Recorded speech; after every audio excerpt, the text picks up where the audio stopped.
Hello, lovely friends. I'm Heather. Welcome back to Belle's Library. Today we are going to be doing a review of The Resting Place by Camilla Sten. Before we jump into that though, please get down below, click subscribe, click on my Goodreads, Instagram, and Storygraph so we can talk bookish on all the different platforms. Absolutely love to have you guys on my channel talking bookish to me. Sounds wonderful. So let's go ahead and jump into this review a little bit. So first I will definitely give you guys a synopsis of the book. Then we will talk about a little bit more of my thoughts and feelings on the book and maybe who this book is going to be intriguing to, and we'll go from there so you guys can see if this is a book that you would be interested in reading from. So again, this is by Camilla Sten. She actually wrote it, but it's been translated since then. So if you're looking for a book that's been translated, could be a good place to check out. I also really enjoyed her other book that I've read by her, and so definitely check that one out as well. But let's go ahead and talk about the synopsis of The Resting Place. So in The Resting Place, we are following Eleanor, and Eleanor has propagnasia, I believe is how you say it. Basically, she has face blindness, so she really has a hard time remembering people's faces, and she tries to just like pull out very distinguishing characteristics to help her start to get to know someone until she can like recognize their voice a little bit more, maybe their smell or something. So one day she shows up at her grandma's for Sunday night dinner, and her grandma is like, somebody rushes past her and she goes in and her grandma's on the ground and she is dying and bleeding everywhere, and it's a very like traumatic moment for her, but she saw the killer and can't recognize them because of this face blindness. So now it's been a few months and she has to go out to her grandma's estate that she didn't even know her grandma owned, but it's a home that she's had like her whole life apparently. And so she's headed out there with her boyfriend Sebastian and her aunt Veronica. And then they're meeting a lawyer out there as well to help kind of get the estate together, figure out what's out there, and get everything, you know, put together and figured out, and all that fun stuff that goes along with inheriting this kind of stuff.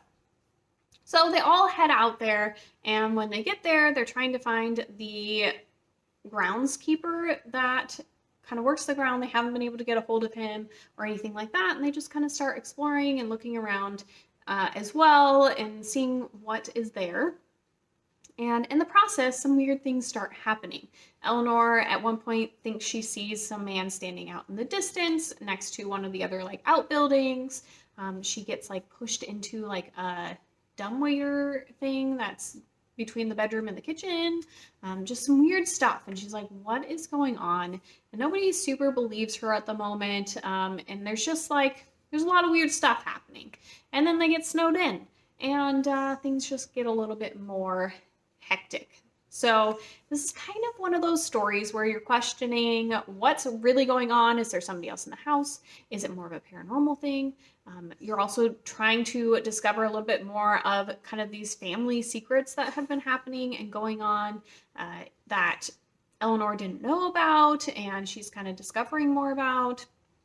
So we kind of have that. We also have a flashback time as well. We're following in this diary of someone who was a maid at the house back when everybody lived there. And so you're also getting a little bit of snippets there, so you can learn a bit more about the history of the family. Now, my personal thoughts and feelings about this. So let's go ahead and start with the characters. Eleanor, she definitely has some issues. She has some mental health issues. She goes to therapy. I can appreciate that they talked about that and that she was getting help, and I really enjoyed that. But I don't really feel like I got to know her very much. I don't really feel connected to her. She was just the character that was there. And I mean, that's fine. That is what it is. But it just didn't give me a ton. Sebastian's very loyal of a boyfriend, and you know, you like him because he's there for her throughout everything, and so I can appreciate that. But again, like, there wasn't a lot of personality. I will say Vivian, who passed away, we get some of her interactions from memories and from the diary entries. She seemed like a very interesting woman, and I think she was well developed. So kind of a mixed bag with some of the characterization. In a mystery thriller, I think that you don't necessarily need like super complex characters if you can still make some other plot devices work. And sometimes you're just questioning everybody, so you just don't get to know as much about everybody because you're kind of like, who did what? What's happening? I will say, plot-wise, I feel like it just felt very much similar to a lot of other things that I've read in this way. It is a closed in, you're stuck in this estate because it's snowing, blizzarding outside. So people who like that kind of locked in mystery definitely would enjoy this. It kind of brings me back to kind of Jennifer McMahon with kind of these two different plot lines. And I think if you like her work, you would like Camilla Sten's work as well, because they have that kind of more historical line and then also a present day line and things kind of happening between the two. So I definitely would kind of check out either or's work depending on what you like and if that's something you're interested in. If you like a little bit more historical aspect into your mystery, definitely this could work. But I personally sometimes get a little tired with the Snowden thing. I don't know that I loved the face blindness thing either. Like, she probably could have just found her grandma and never have accidentally seen the killer. Like, that, I don't know that that was necessary to the story. I think it could have worked without it and been fine. But I don't know. Maybe I'm just missing something there. I was surprised by the ending quite a bit. I thought I knew exactly where it was going, like 70%, and I was like, oh my gosh, this is gonna be so predictable. And I totally thought I knew where it was going, and it totally went a different direction. So I was definitely surprised by what actually ended up happening and everything there. So ending, well done. It had that surprise factor. If you like to have a different like ending where you can't even guess it, I personally couldn't guess it. I don't guess endings super often though. So I don't know, you can be your own judge of this. Read it, check it out. I definitely think the ride was enjoyable in overall. Like, it was well paced.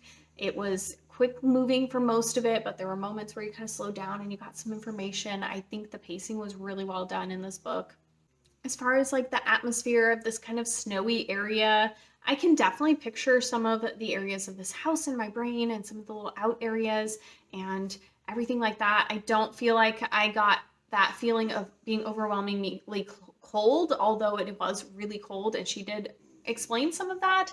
But again, that could have been lost a little bit in translation as well. But I definitely would say, like, I can imagine this old estate and the grounds and stuff. So I think that it was well put together to where I could really like imagine these things in my mind, and I definitely enjoyed that quite a bit.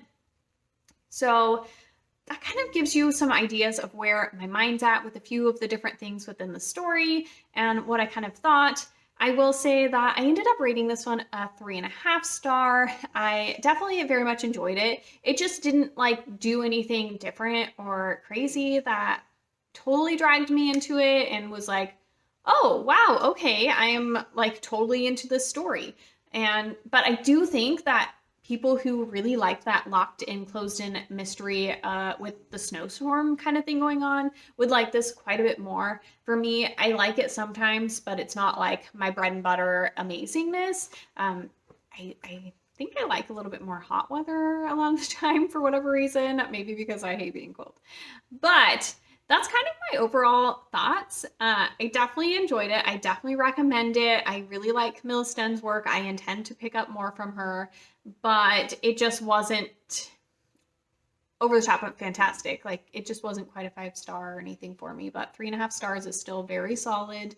And I definitely would round up to 4 stars on Goodreads. I already did. So I would say check out this book if you enjoy a good mystery thriller, you like historical kind of elements in your mystery thrillers, where you're kind of flashing between two timelines.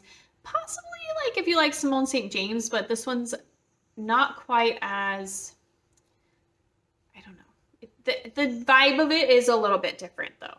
I definitely would compare her more to Jennifer McMahon. So let's that's my thoughts on this book. I hope you guys check it out. Let me know if you guys decide to. And I hope you guys are having a wonderful day, year, month, week, all of it. I'll talk to you guys later. Bye.